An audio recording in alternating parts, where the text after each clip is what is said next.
I want to tell you something that might surprise you. When I first came to Australia, I wasn't scared of finding a job. I wasn't scared of studying. What I was really scared of was speaking English. Not because I couldn't speak English, but because I was scared of being judged. I would rehearse conversations in my head, order food in my head, and asking questions in my head. Even simple things like making a phone call would make me nervous.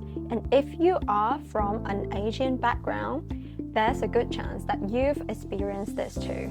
So today I want to talk about the real reason so many of us struggle with English confidence and what finally changed for me. Hi everyone, I'm Kylie Fan and welcome back to my channel.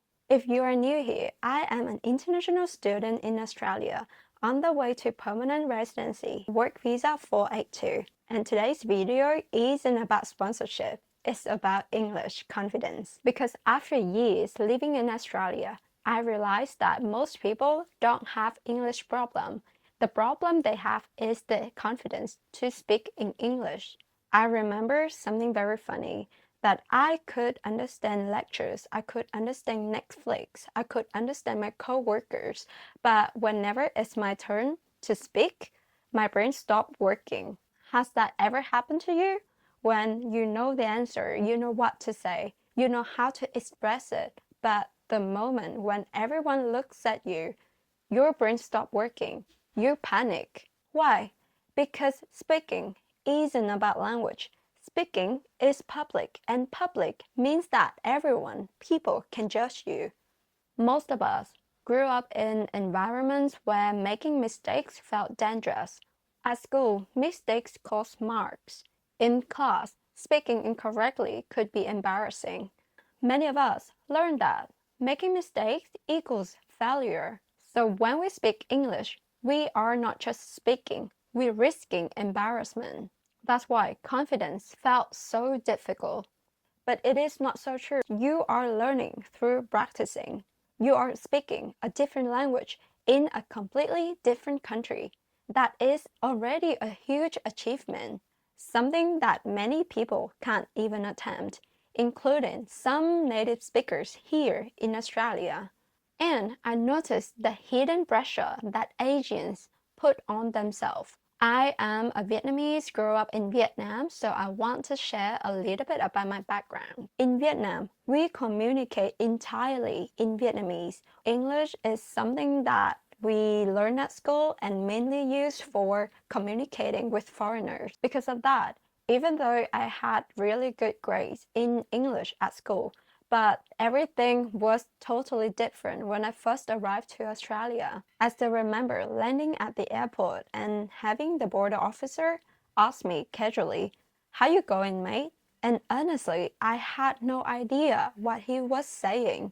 I had spent years studying English, passing exam, memorizing words, but I wasn't prepared for that real-life conversations. Different accents, slangs, and the speed at which the native speakers talk.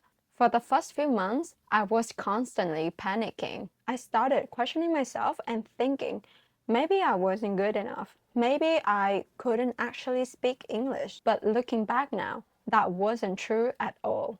The problem wasn't that I couldn't speak English. The problem was I learned English at school in the class environment and I wasn't really ready for real-life conversations. And the real-life English is completely different. It takes time for your brain, your ears, and your confidence to adjust. And if you're feeling the same way right now, I just want you to know that it is completely normal. Struggling to understand people when you first arrive doesn't mean that your English is bad.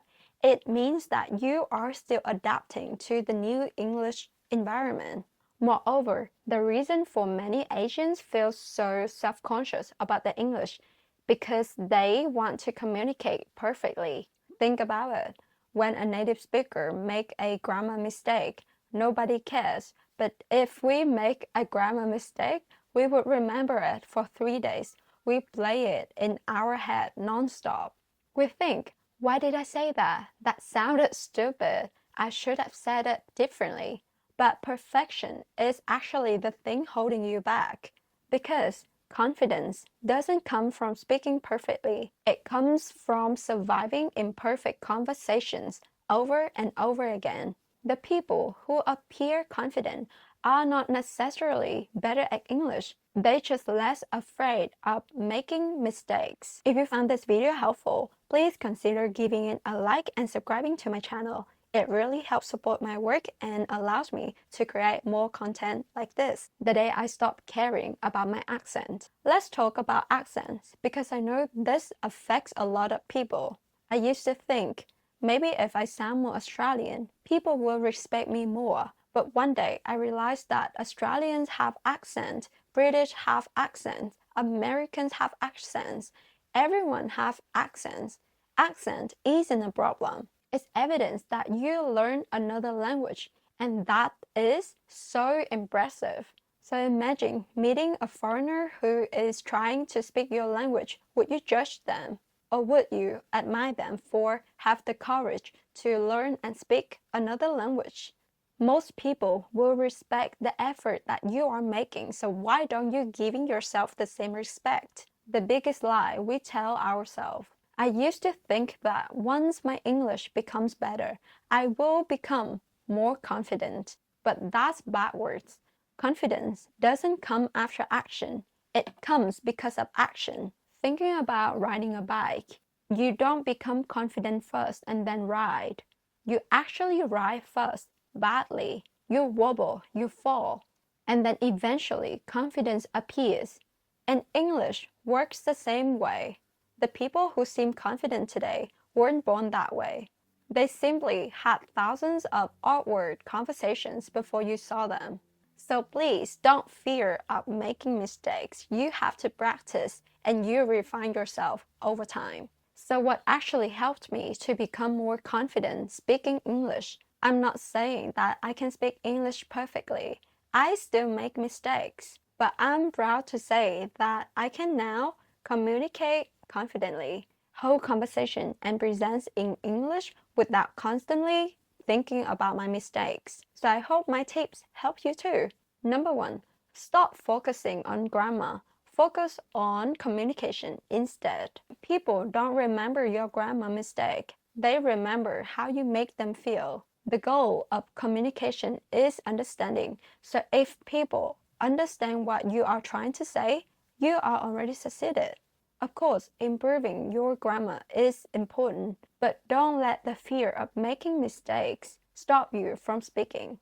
Number 2, talk to people every day. Not once a week, not when you are ready. It is every day. Because confidence is built through repetition. If you work in hospitality, retail, or customer service, that is a great opportunity for you to practice through small talks with your customers or your colleagues. But if you don't have that opportunity, you can play the conversation in your head. You can practice it in your head.